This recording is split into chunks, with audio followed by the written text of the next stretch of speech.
कैसे हैं आप सब। आप सभी का स्टडी विद पूजा चैनल में स्वागत है। फ्रेंड्स, अभी हम लोग बात करेंगे डैश डाइट के बारे में। इसके पहले हम लोग कीटो डाइट के बारे में, लो कार्ब डाइट के बारे में बात कर चुके हैं। इसके साथ साथ HCG डाइट क्या होती है, बैलेंस डाइट क्या होती है, इन सभी के बारे में बात कर चुके हैं। और आज जो है बारी है डैश डाइट की।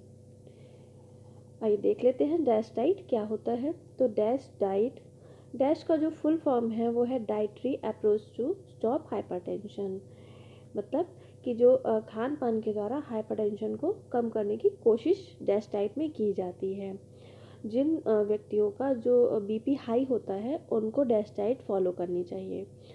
इसमें करना क्या है कि होता ये है कि पोटेशियम, मैग्नीशियम, कैल्शियम और फाइबर और प्रोटीन, ये सारी जो खनिज तत्व होते हैं, ये सारी जो पोषक तत्व होते हैं, इन सभी को इंसान को अधिक मात्रा में लेना चाहिए, जिससे कि उनकी जो BP की समस्या है वो दूर हो सके। तो इसमें इन सभी चीज़ों को लेना चाहिए। इसमें नमक और का प्रयोग कम करना चाहिए, वसा का प्रयोग कम करना चाहिए, जैसे कि सैचुरेटेड फैट कम प्रयोग में लानी चाहिए। सैचुरेटेड फैट का मतलब जमी हुई वसा जो होती है, जो कि हमें एनिमल से मिलती है, उसका प्रयोग कम करना चाहिए।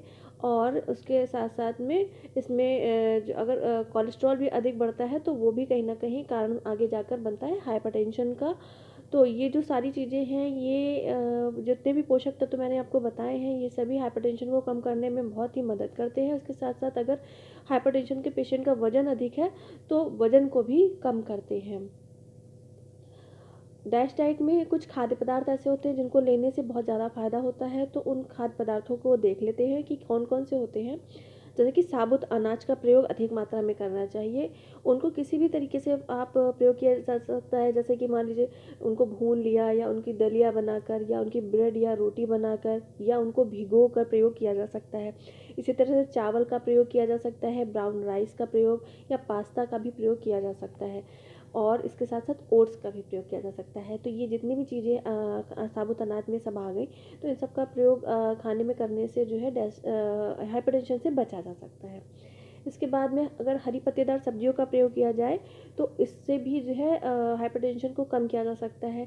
जैसे कि कच्ची इन सब्जियों को कच्ची या पक्की के रूप में भी प्रयोग किया जा सकता है। और इन सब्जियों में बहुत ही अच्छे विटामिन और मिनरल्स भी पाए जाते हैं, जो कि बहुत ही फ़ायदेमंद होते हैं। जैसे कि पालक है, गाजर है, ब्रोकली है, सोया है, बथुआ है। इस तरह की हरी सब्जियों का प्रयोग अच्छी मात्रा में करने से हाइपरटेंशन से बचा जा सकता है। इसके बाद में फलों का भी प्रयोग किया जा सकता है। इसमें फलों में जैसे कि केला है, आम है, जामुन है, अनानास है, आड़ू, सेब, नाशपाती इत्यादि का प्रयोग किया जा सकता है। केला में पोटेशियम बहुत अच्छी मात्रा में पाया जाता है। इस तरह से जामुन भी बहुत फ़ायदेमंद होता है। जामुन तो डायबिटीज़ के पेशेंट के लिए भी बहुत ज़्यादा फ़ायदेमंद होता है। सेब वगैरह जो है रोज़ खाना चाहिए।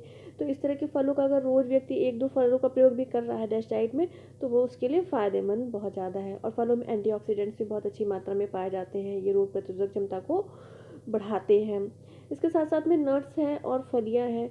नट्स के अंतर्गत जो है, जैसे कि अखरोट आ गया, काजू आ गया, बादाम आ गया, इन सभी का भी प्रयोग इसके अंतर्गत किया जा सकता है। और ये सारे जो नट्स हैं, ये ओमेगा 3 और ओमेगा 6 फैटी एसिड से रिच होते हैं।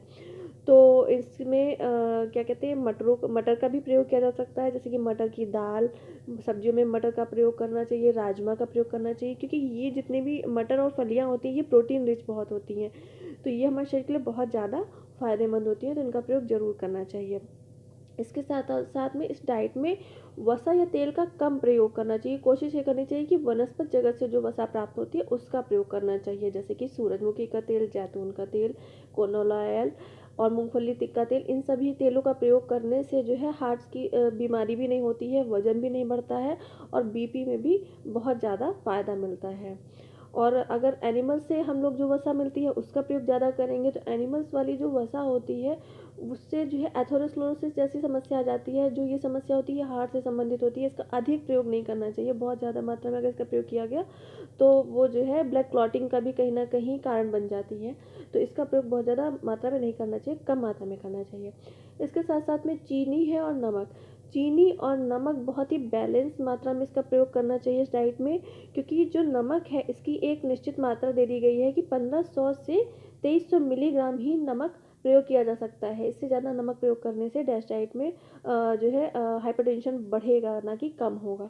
तो इसलिए नमक का प्रयोग बहुत कम मात्रा में करना चाहिए, और चीनी का भी प्रयोग बहुत कम मात्रा में करना चाहिए, क्योंकि चीनी जो होती है वो लगभग 100% शुगर होती है, जो कार्बोहाइड्रेट का ही पूरा रूप है। तो इसलिए जो है चीनी का भी प्रयोग बहुत ज़्यादा मात्रा में नहीं करना चाहिए। इसके साथ साथ में वसा रहित दही का प्रयोग करना चाहिए। दही कैल्शियम रिच होता है, बहुत ही ज़्यादा फायदेमंद होता है, तो इसलिए दही का प्रयोग ज़रूर करना चाहिए। भीगी हुई मेथी का प्रयोग करना चाहिए, यह भी बहुत ज़्यादा फ़ायदा करती है इस बीमारी में। इसके साथ साथ मिठाई का सेवन नहीं करना चाहिए, और जो है मीट का प्रयोग जो लोग ज़्यादा करते हैं उनको लीन मीट का प्रयोग करना चाहिए। वज़न को कम करने के लिए एक्सरसाइज भी करना चाहिए। जिन लोगों का वज़न ज़्यादा है और वो हाइपरटेंशन के शिकार है, तो उनको अपना वज़न कम करने के लिए जो है एक्सरसाइज भी करनी चाहिए, क्योंकि जितनी भी कैलोरी आप खाओगे उसको बर्न करने के लिए आपको एक्सरसाइज भी करनी पड़ेगी, तो जो कि बहुत ज़रूरी है। इससे आप जो है बाकी बीमारियों से भी बचे रहेंगे, और साथ में हाइपरटेंशन को भी कम कर पाएंगे। और इसी के साथ साथ मैं आपसे ये कहना चाहती हूँ कि अगर आपको मेरा कुछ भी बताया हुआ समझ में आता है, तो प्लीज़ चैनल को लाइक ज़रूर करिएगा, सब्सक्राइब करिएगा, और सब्सक्राइब करने के साथ साथ बेल आइकन ज़रूर प्रेस करिएगा, क्योंकि इससे मेरे नोटिफिकेशन आप सभी को साथ में मिलते रहेंगे। और शेयर और कमेंट करना तो कंपलसरी है। तो इसी के साथ साथ में थैंक यू।